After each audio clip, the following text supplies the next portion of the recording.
Hey guys, I'm Rachel from Teen Reads, and I'm here with Tillie Walden. So we're here to talk about her new book, Spinning. So it's about basically these girls who are, it's her biography, autobiography. It's me. Yeah, it's about her. And she's talking about her life of figure skating and coming to terms with her identity and her.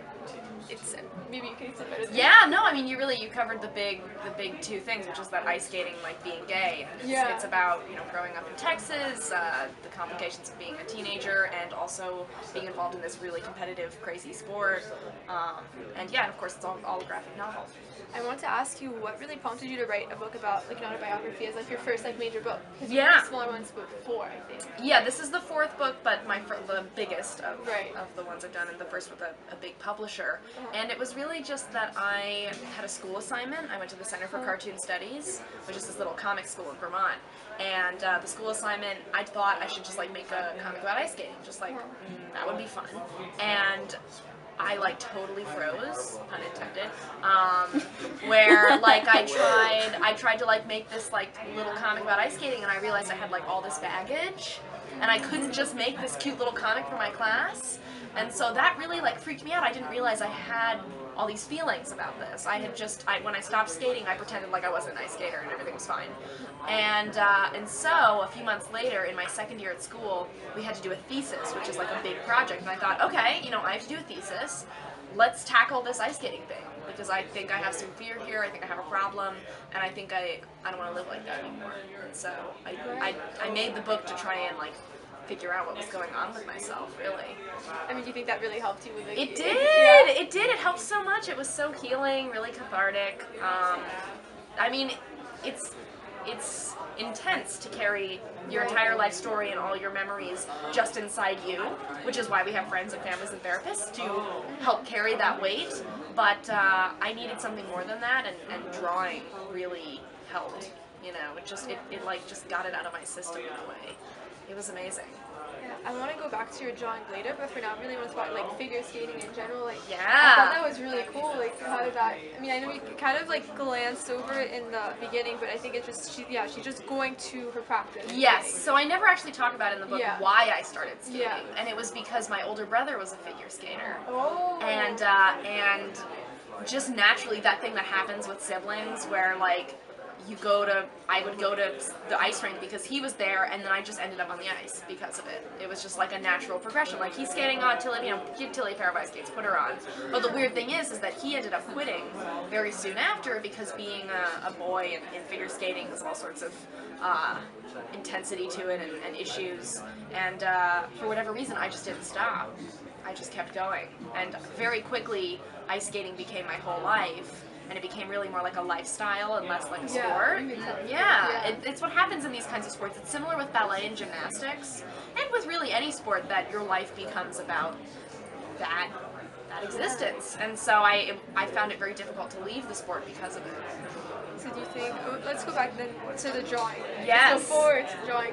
Yeah. It felt kind of just a natural progression to me to art in the book, at least from what I saw. It just seemed like a natural progression.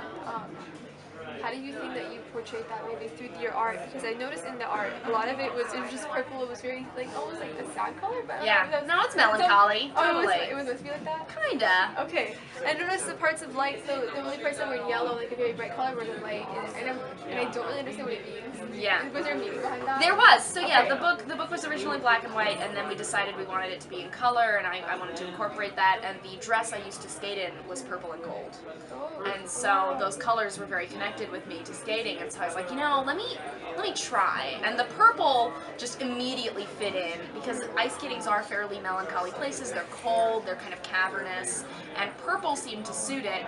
But for the yellow, I knew I needed this one extra color to serve as like a highlight, basically a highlight to the memories I have that are very, very defined. We have a lot of memories that are kind of fuzzy, and then we have those memories of ours that are so sharp and so like they're happening to us all over again. And those are the memories that have the yellow in it. Okay, so like there's some scenes where like she's like you're skating. Yeah. And there's like the light falling from the ceiling. Yeah. So that means it's a very vivid memory of mine. Yeah. Okay, that's like super cool. Thank you. Yeah, but it was so hard to like incorporate the yellow after the fact, because I could have just left the book all purple, and it could have just been a purple book. But I knew that it needed this one little thing, this one extra thing to just show how I felt about the scenes in the book, you know, the memories that I really cared about. Super cool. Thanks. I want to talk because, like, I think you're like our age. 21. Yeah. How old are you? We're 17. Oh, nice. Not too far away. So, like, how do you feel like that's like really changed your perspective on being an author and being so young? Because, like, at least in the Miami Book Fair, like, a lot of the authors, like, maybe they're young, but like they're in their early 30s. Yeah, they're like super old. Let's be honest. But yeah, I like being a young author. It's fun. It leads to a lot of, like, whenever I'm at these things, there's always a moment where another author finds out how old I am, and they're just like, oh my god, how dare you? And it's like, I did not choose to be born in this year. This is just what happened. It was my parents' choice.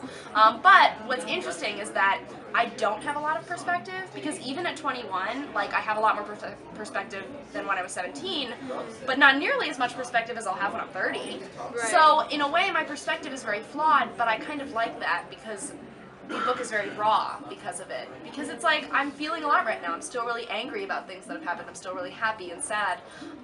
It's as if it happened yesterday, and I think that makes the book and makes me as an author extremely present.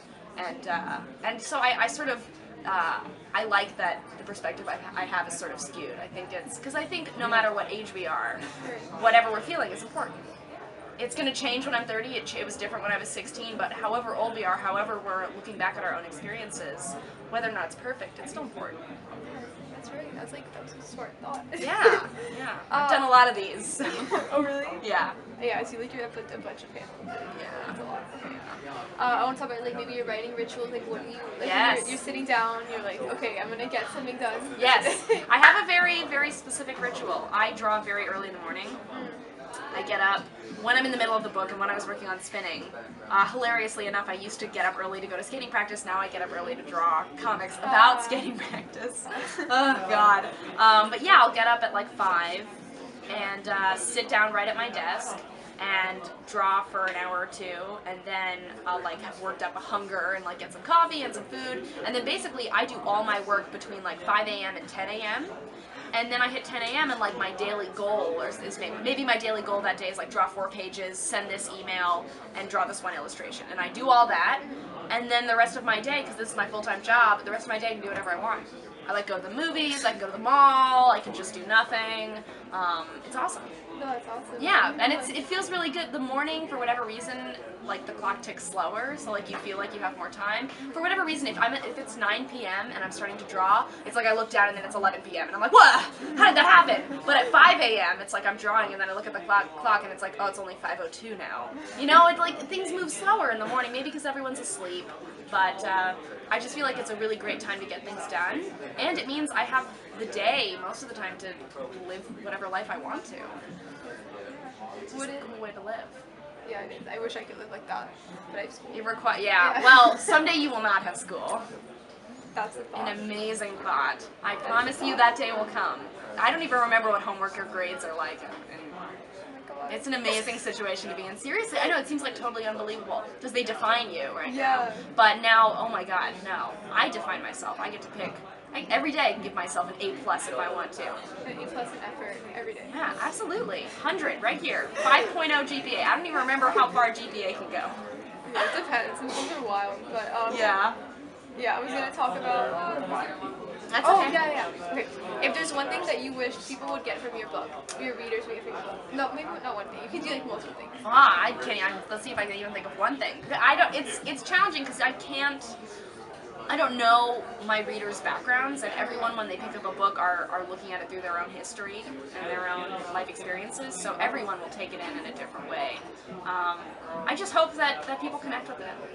It's as simple as that, and whatever connection they decide to make or can make, if they connect with any aspect of it, then I feel like I did my job.